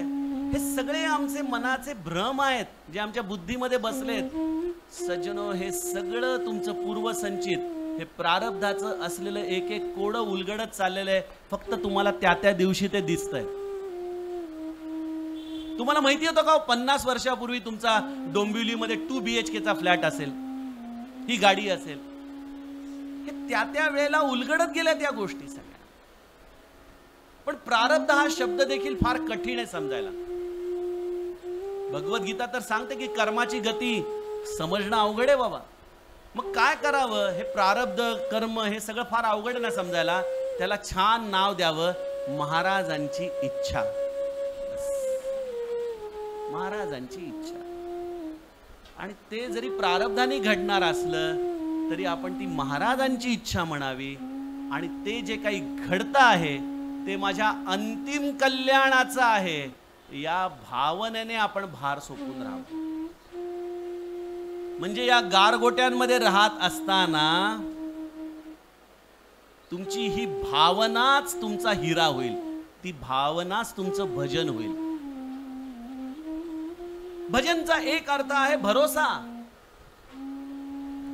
तुम्ही तुमच्या गुरुवरती खऱ्या अर्थाने भरोसा ठेवता का? जर ते म्हणतायत की तुम्ही तुमचा प्रपंच माझ्याकडे सोपवा, मी तो प्रपंच तुमच्या कल्पनेपेक्षा चांगला करून देईन, तर मग तुम्ही त्या भरोशाने तो सोडता आहात की नाही? बघा, अनेक लोक आमच्यासारखे इंडस्ट्री मधले मी बघत असतो, मोठ्या मोठ्या गोष्टी करतात. भवाच्या भये काय भीतोस लंडी, धरी रे मना धीर धाकासे चांडी. इथं शेअर मार्केट कोसळलं की हालतात. अरे शेअर कोसळले. असं नाही होत सज्जनो. जर विश्वास टाकलाय, भरोसा टाकलाय तर कायमस्वरूपी टाका. हा गोष्ट एकदा टाकली परत काढून घेतली असं होत नाही. ही आपली मती भरोशाच्या आधाराने शुद्ध होते. माझ्या जीवनाची सगळी सूत्र मी तुमच्याकडे दिली आहेत ना महाराज, मग तुम्हाला जसं योग्य वाटतंय तसं करा. महाराजांच्याकडे एकदा एक व्यक्ती आला, म्हणाला महाराज मला भगवद्गीता समजावून सांगा. महाराज म्हणाले अरे बाबा मी इथं दुसरी इयत्ता शिकलो, धड मराठी वाचता येत नाही, संस्कृत काय सांगू म्हणे तुला. नाही म्हणाले महाराज काहीतरी सांगा.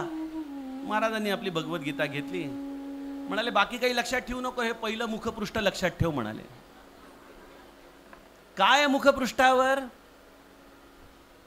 अर्जुनाने आपल्या रथाच्या सगळ्या दोऱ्या श्रीकृष्णाच्या हाती सोपवल्या. सगळ्या भगवद्गीतेचं सार यामध्ये सामावलंय म्हणाले. हे ज्याला कळालं त्याचं कामच झालं. त्यामुळे सज्जनो, गारगोट्या गोळ्या करण्यामध्ये महाराजांना काही चुकीचं वाटत नाही, गरजेचं आहे. त्यांनाही माहिती प्रपंच आहे, काय करणार आम्ही, आम्हाला पाहिजेत. पण एक लक्षात ठेवायचं, महाराज म्हणायचे दररोज गाद्या गिरद्यांवर लोळा, श्रीखंडपुरी खा, पण हे सगळं भोगत असताना हे सगळं आपल्या रामाचं आहे त्याला विसरू नका म्हणाले. त्याच्या इच्छेने आपल्याला मिळालेलं आहे. घरामध्ये आपण मालक बनून नको राहायला, आपल्याला त्याने हे केवळ भोगासाठी दिलेलं आहे. या भावनेतून राहिलो ना तर गारगोट्या असल्या काय नसल्या काय फरक पडत नाही. हिरा आपल्या हातून सुटणार नाही एवढं नक्की आहे बघा.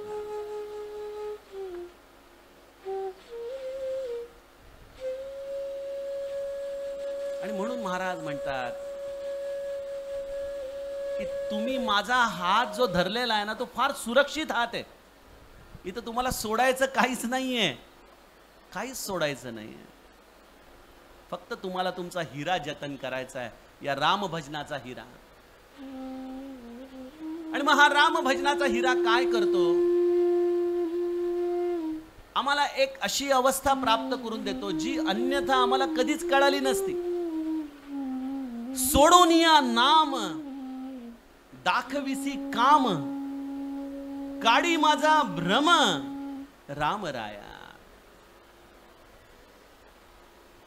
भगवंताचं नाम आम्ही सर्वच जण घेतो, मनापासून घेतो, परंतु आम्हाला या नामापासून, मी तुम्हाला पहिल्यांदाच म्हटलं की हा आपला संवाद आहे आणि प्रत्येकाने आपापल्या हृदयामध्ये उतरून विचार करावा की या भगवंताच्या नामाला मी का घेतोय, काय कारण आहे, काय प्रयोजन आहे. सोडून या नाम दाखविसी काम. महाराज आपल्या अंतिम टप्प्यामध्ये आमच्या सगळ्यांची अवस्था सांगतात. भाऊसाहेब, माझ्याकडे येणाऱ्या प्रत्येकाला देव हवाय हो, पण कसा देव हवाय? कोणालाही देवासाठी देव नकोय, प्रत्येकाला आपल्या प्रपंचासाठी देव हवाय म्हणाले. प्रत्येकाच्या इच्छा आहेत आणि या इच्छांच्या तृप्तीसाठी आपण बऱ्याचदा या भगवंताच्या अमृतमय नामाला वापरतो. समर्थ म्हणतात, घरी कामधेनू पुढे ताक मागे, हरिबोध सांडूनी वेवाद लागे, करी सार चिंता मणी काच खंडे, तया मागुता देता आहे उदंडे. घरी कामधेनू पुढे ताक मागे. सज्जनो, नाम ही एक अशी कामधेनू आम्हाला श्री महाराजांनी दिलेली आहे ना. बघा, त्याला समर्थ कल्पतरू देखील म्हणू शकले असते, काय हरकत आहे? घरी कल्पतरू पुढे ताक मागे असं म्हणू शकले असते, पण त्यांनी कामधेनू म्हटलेलं आहे. आता मी गेले 5-6 वर्ष झाले जवळजवळ 200-250 देशी गोवंश माझ्या गोशाळेमध्ये सांभाळतोय. त्या गायींच्या बाबतीमध्ये मला एक अनुभव नेहमी येतो की या गायींना सांगावं लागत नाही काही. महाराज म्हणायचे ना की जर मानवी भावना कळणारा कुठला दुसरा प्राणी असेल तर ती गाय आहे. तर या गायीच्या जवळ आपण गेलो तर बऱ्याचदा काय तुम्हाला अनुभव सांगू, 2017 साली, माझा भाऊ त्याला साक्षी आहे, 2017 साली मी एकदा गोशाळेमध्ये विष्णू सहस्त्रनाम म्हणत बसलो होतो आणि एक गाय अचानक माझ्या मागे येऊन उभी राहिली. विष्णू सहस्त्रनाम म्हणायला आपल्याला 20-25 मिनिटं लागतात. तेवढा वेळ ती गाय माझ्या पूर्ण सर्वांगाला चाटत होती, पूर्ण सर्वांग, पूर्ण वेळ, क्षणभर थांबली नाही ती. काय घेतलं तिने माझं मला माहित नाही, पण आठवड्याभर नंतर त्या गायीने देह ठेवला. काय होतं मला कल्पना नाही, पण काहीतरी असेल जे तिला कळालं, जे आपल्याला कळू शकत नाही. त्याचा व्हिडिओ देखील उपलब्ध आहे. मी पूर्ण वेळ विष्णू सहस्रनाम म्हणतोय आणि ती गाय मला चाटतीये. या मानवी भावना या गायीमध्ये आहे. समर्थ म्हणतात घरी कामधेनू पुढे ताक मागे. कामधेनू म्हटलंय, गाय म्हटलंय, कारण नाम देखील स्वसंवेद्य आहे. माझा राम देखील स्वसंवेद्य आहे. त्याला सांगावं लागत नाही, त्याला कळतं. त्याला कळतं, तुमचं दुःख कळतं, तुमची गरज कळते, तुम्हाला काय द्यायला पाहिजे हे त्याला कळतं. त्यामुळे ब्रह्मानंद बुवांनी जे केलं तेच आपण करावं, तो आदर्श आपण ठेवावा. आज जन्मोत्सव आहे. मी असं म्हणीन, आपल्याला सगळ्यांना हात जोडून प्रार्थना करीन, 1 वर्ष असं मनाशी निश्चय करा की महाराजांच्याकडं नामाच्या प्रेमा व्यतिरिक्त मी काही मागणार नाही. मला द्यायचं असेल तर भगवंताच्या नामाचं प्रेम द्या महाराज, अन्यथा जे माझं प्रारब्ध आहे ते भोगण्याचं मला बळ द्या, बस. या पलीकडे लौकिक मी काही मागणार नाही. भगवंताचं भजन हे सज्जनो कामधेनू आहे. कल्पतरू का म्हटलं नाही, कारण कल्पतरूच्या खाली बसल्यानंतर काहीतरी मागावं लागतं. कल्पतरूला आपणहून कळत नाही. महाराजांच्या प्रवचनात ती गोष्ट आहे की एक माणूस वनामध्ये चुकून जाऊन एका झाडाखाली बसला, विचार करू लागला थंड पाणी मिळालं तर बरं होईल. अचानक पाणी तिथं आलं. तो म्हणाला अरे ही काय जादू आहे. म्हणाला पाणी आलं तर मग जरा खायला मिळालं, खाण्याचं आलं. अरे बापरे, म्हणाले एवढं मिष्टान्न आलं. म्हणाले अरे माझे घरचे आले. शब्द बोलत नाही तोपर्यंत यायला लागले आणि म्हणाला अरे वा वा वा. असंच मरणापर्यंत म्हटलं की मरण आलं. कारण ही बुद्धी मनुष्य. कल्पतरू नको आम्हाला, कारण की कल्पतरूच्या खाली बसल्यानंतर मागावं लागतंय. पण कामधेनू ही तुम्हाला काय पाहिजे ते ओळखते, तुमच्यासाठी काय योग्य ते ओळखते आणि तुम्हाला ते तेवढंच देते. त्यामुळं तुम्ही मनापासून प्रयत्न करा. बघा 12व्या अध्यायात भगवंत म्हणतो ना, मय्येव मनाधस्त्व मयी बुद्धिं निवेशय निवसिष्यसि मय्येव अत ऊर्ध्वन्न संशया. माझ्यामध्ये मन ठेव, माझ्यामध्ये बुद्धी ठेव, मी तुला ऊर्ध्वगती प्रदान करीन, मी तुला मुक्ती प्रदान करीन. परंतु भगवंत जाणतो आमच्यासारखी लोक लगेच म्हणतो अथ चित्तम समाधातुं न शक्नोषि मयि स्थिरम अभ्यास योगेन ततो मामिच्छाप्तुं धनंजय. अभ्यास योगेन ततो, हा अभ्यास आहे. अभ्यासाने कर. मला असं वाटतं की आपण या जन्मोत्सवाची महाराजांना रिटर्न गिफ्ट हीच द्यावी की महाराज या जन्मोत्सवापासून पुढच्या जन्मोत्सवापर्यंत नामाच्या प्रेमाशिवाय मी काहीही मागणार नाही. आपण म्हणता बुवा काय सांगताय असं, तुम्हाला माझे प्रॉब्लेम माहित नाही. प्रत्येकाला आपला प्रॉब्लेम फार मोठा वाटत असतो, होय की नाही. तुम्हाला माझे प्रॉब्लेम माहित नाही, तुमचं ठीक आहे हो, आमचं काय.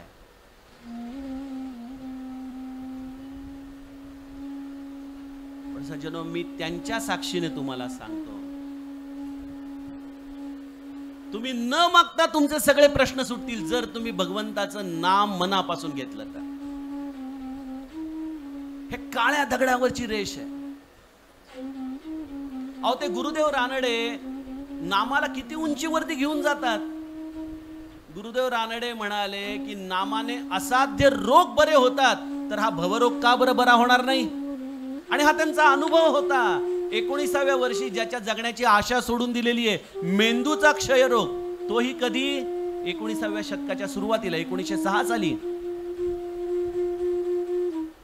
आणि आजच्या काळासारखे डॉक्टर R&D करत नव्हते.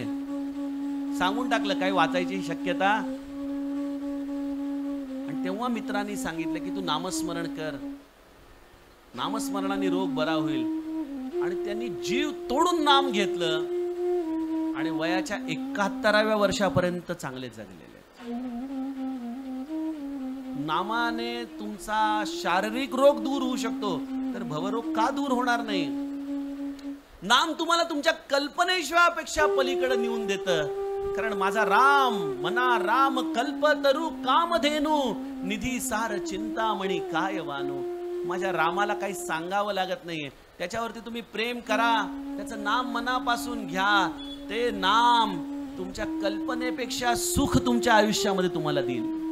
फक्त तुम्ही बुवांसारखं माझं मागणं बंद करा, हे जे त्यांनी रामासमोर म्हटलं तेवढं मनापासून म्हणून तर बघा की रामा माझं मागणं बंद कर रे.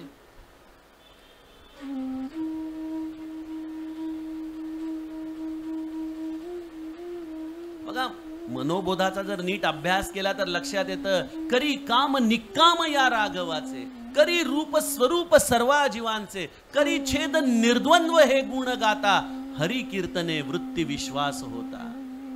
हे हरि कीर्तन, हे भगवंताचं नाम अत्यंत विश्वासाने जर मी घ्यायचं ठरवलं तर दोन गोष्टी होतील.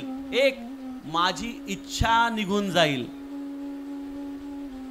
ज्या गोष्टीचा मी हव्यास धरला होता, मला हे पाहिजे, हे पाहिजे, असं पाहिजे, तसं पाहिजे, भगवंताचं नाम जर ती गोष्ट तुमच्या हिताची नसेल तर ती इच्छा काढून टाकेल. करी काम निकाम या राघवाचे. आणि जर ती तुमच्या हिताची असेल तर तुमच्या कल्पनेच्या पलीकडे तुम्हाला देऊन टाकेल. हे भगवंताच्या नामामध्ये अद्भुत शक्ती आहे. आणि हे कलियुगामधलं सर्वश्रेष्ठ साधन आहे. का या कलीने जर आपल्या बुद्धीचा जर त्याने अंमल घेतलेला, या बुद्धीवरती त्याने पकड घेतलेली आहे, तर महाराज म्हणतात की एखादा सर्प किंवा एखादा किडा जर एखाद्या बिळामध्ये जाऊन गेला तर तिथं वरतून ढोल ताशे वाजवून काही फरक पडणार आहे का? त्याच्यासाठी तेवढं सूक्ष्म साधन पाहिजे जे त्या बिळामध्ये आत जाईल आणि त्या सर्पाला जाऊन धरून काढेल. मग या कलियुगामध्ये आम्ही काय करू शकतो दुसरं साधन? या कलियुगामध्ये कुठल्या साधनाचा आम्ही हव्यास करावा? गोस्वामी तुलसीदासांनी या कलियुगामध्ये आम्हाला नामाचं महत्व सांगितलेलं आहे की तुम्हाला फक्त या कलियुगात एकच गोष्ट तारू शकेल. तुलसीदास गातात,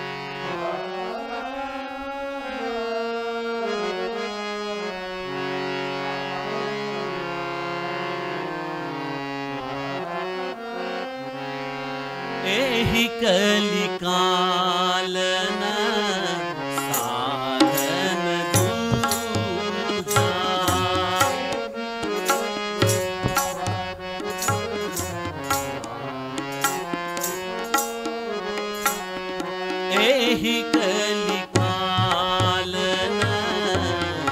साधन दूजा,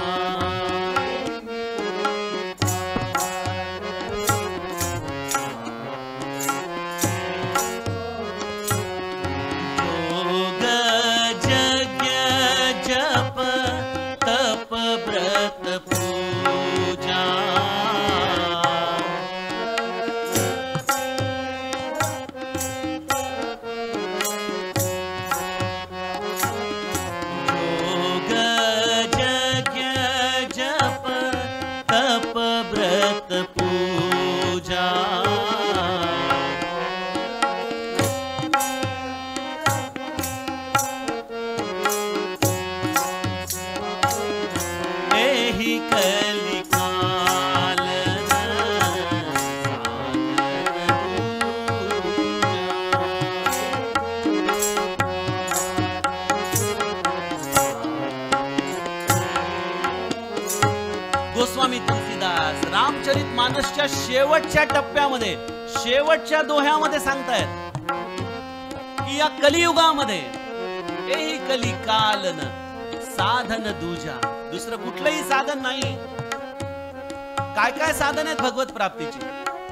जोग म्हणजे योग, जोग यज्ञ म्हणजे यज्ञ, योग यज्ञ, जोग यज्ञ, जप, तप, व्रत, पूजा, ही सगळी साधनं योग्य आहेत, नो डाऊट. आपण ती करू नयेत असं म्हणणं नाहीये. पण जर तुम्हाला या कलियुगामध्ये खऱ्या अर्थाने उत्कर्ष साधायचा असेल, खऱ्या अर्थाने आध्यात्मिक या परमोच्च अशा आविष्कारापर्यंत जायचं असेल तर एकच साधन आहे. एही कली कालन साधन तुझा. कुठलं साधन आहे? गोस्वामीजी गातात.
सज्जनो, अतिशय साधा सोपा या कलियुगामध्ये उद्धार करण्याचा मार्ग आहे. राम ही सुमिरिय गाय राम ही संतत सुनिय राम गुण ग्राम ही. रामाचं स्मरण करा, रामाचं भजन करा आणि माझ्या रामाचे गुण निरंतर ऐकत राहा. हाच जीवनामधला सर्वोत्तम हिरा आहे. तो जतन करा आणि तो जो मनापासून जतन करेल, एही कली कालन साधन दूजा. गोस्वामीजी म्हणतात.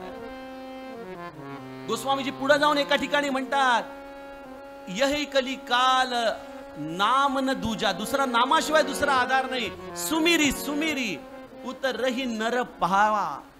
त्याचं स्मरण करत करत भवसागर तरून जातो जीव. एवढं साधं सोपं साधन. आणि आम्ही सगळेजण किती भाग्यवान आहोत की ते साधन आम्हाला ब्रह्मचैतन्यांनी मुखापर्यंत आणून दिलंय. हो, त्या नामाला आता त्या लौकिक गोष्टींसाठी, या गारगोट्यांसाठी विकायचं का? तुम्हीच ठरवा बरं. ज्यांनी आपल्या आयुष्याच्या शेवटच्या क्षणापर्यंत नामाचा महिमा गायला, एक वेळ राम बोला असा आर्जव आमच्या समोर ठेवला, तुम्हाला सांगितलं की तुम्ही नाम घ्या, तुमचा प्रपंच मी सांभाळतो, तुमच्या कल्पनेच्या पलीकडे मी तुम्हाला सौभाग्य मिळवून देतो. आणि तरी देखील आम्ही भ्रष्टमतीची लोक नाम सोडून सर्व प्रकारच्या गोष्टी करतो, परंतु नाम घ्यायला मन काही केल्या तयार होत नाही. या भगवंताचं भजन करायला मन तयार होत नाही. सज्जनो, श्री महाराजांना तुमच्याकडून खऱ्या अर्थाने हीच अपेक्षा आहे की सगळ्या गोष्टी सोडा आणि नामाला शरण जा. सर्व धर्म परित्याज्य माम एकम शरणम मम. ते शरणम मम आता नामाला जायचंय बघा आम्हाला. आणि ते नाम तुम्ही मनापासून घट्ट धरा. मी तुम्हाला, आज त्यांचा जन्मदिवस आहे, ते अत्यंत प्रसन्न आहेत आणि त्यामुळे मी सगळ्यांच्यासाठी अतिशय मनापासून महाराजांना मागतो की महाराज, आम्ही तुम्हाला आवडणारं नाम मनापासून घेऊत, रामाचं भजन आम्ही मनापासून करूत. तुम्हाला सगुण भक्ती आवडते, ती सगुण भक्ती आम्ही मनापासून करूत. आणि तुम्हीच रामाला वचन दिलंय ना की माझ्या लोकांना सांभाळ. तर या कलियुगामध्ये जर सांभाळायचं असेल तर माझ्या बुद्धीला सांभाळा महाराज. ही बुद्धी कधी या तुमच्या बोधापासून ढळू देऊ नका. कधी आम्हाला तुम्ही दिलेल्या या सन्मार्गापासून दुरावला जाईल असं आमच्याकडून आचरण होऊ देऊ नका. श्री महाराज, फार मागतोय, पण याच जन्मामध्ये रामाचं दर्शन द्याल का हो? आज तुमचा जन्मदिवस आहे ना, तुम्ही आनंदी आहात, त्यामुळे तुम्हाला या जन्मामध्येच आमचं कल्याण होईल. असा श्रेयस मार्ग आम्हाला या भजनाचा तुम्ही देऊन आमचं खऱ्या अर्थाने कल्याण होईल का हो, हाच तुम्ही आम्हाला वरदान द्या. हे आपण श्री महाराजांना त्यांनी ज्या कळवळ्याने रामाला मागितलं त्या कळवळ्याने आपण श्री महाराजांना मागावं बघा. आणि ती काकुळती जेव्हा मनापासून येईल, केवळ शब्दांची काकुळती नको, जेव्हा ती पोट तिडकीपासून भावना येईल, दीनदास तुझं येई काकुळती, ही काकुळती जेव्हा मनामध्ये निर्माण होईल तेव्हा राम आपल्या या भक्तीचं वरदान तुम्हाला देईल. आणि सज्जन तुमच्या जीवनाला त्याच्या प्रसन्नतेने मांगल्याने भरून टाकेल. ही खात्री, हा बोध आपण आपल्या जीवनामध्ये घट्ट धरावा आणि नामस्मरणामध्ये आपला काळ व्यतीत करावा. हेच श्री महाराजांचं या अभंगाच्या आधाराने रामासमोर मागणं, ते आम्हा लोकांसाठी मागणं. महाराजांना ते स्वतःच राम होते हो. बुवा म्हणाले ना एकदा गोंदवल्यामध्ये, भाऊसाहेब बघा माझ्या रामाला किती छान दिसतोय. भाऊसाहेब म्हणाले राम कुठे आहे, तर महाराज आहेत. म्हणाले ते महाराज नाही हो, ते प्रत्यक्ष राम आहेत. गुरु राम माझे रामची केवळ. त्यांना राम सोडून अजूनही कसं वेगळं बघायचं, ते रामच होते. त्यामुळे या रामाने आम्हा सारख्या पामरांसाठी हे मागणं मांडून ठेवलं की या कलियुगात आमची बुद्धी भ्रष्टावणार, आम्ही आमच्या साधन मार्गापासून विचलित होणार, आम्ही श्री महाराजांच्या बोधापासून दूर जाणार आणि ही परिस्थिती आणखीन भयानक पुढील काळामध्ये येत राहणार आहे. महाराज म्हणाले गावामध्ये थंडी पडल्यानंतर जागोजागी शेकोट्या लावून थंडी घालवण्याचा मूर्खपणा करू नका. स्वतः अंगामध्ये बंडी घाला आणि आपली थंडी घालवा. त्याप्रमाणे नाम साधनेची बंडी घाला, राम भजनाची बंडी घाला आणि स्वतःचं जीवन या कलियुगामध्ये उद्धरून टाका. मला वाटतं हेच सर्व संतांचं आपल्याला सांगणं आहे, ते आपण मनापासून करावं. हीच खऱ्या अर्थाने महाराजांच्या जन्मोत्सवाची त्यांना दिलेली सर्वोत्तम गिफ्ट ठरेल. म्हणून तुम्हाला सर्वांना मनोभावे वंदन करतो. वाणीला विराम देताना 2 मिनिटं. सीताराम राम राम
सीता सहित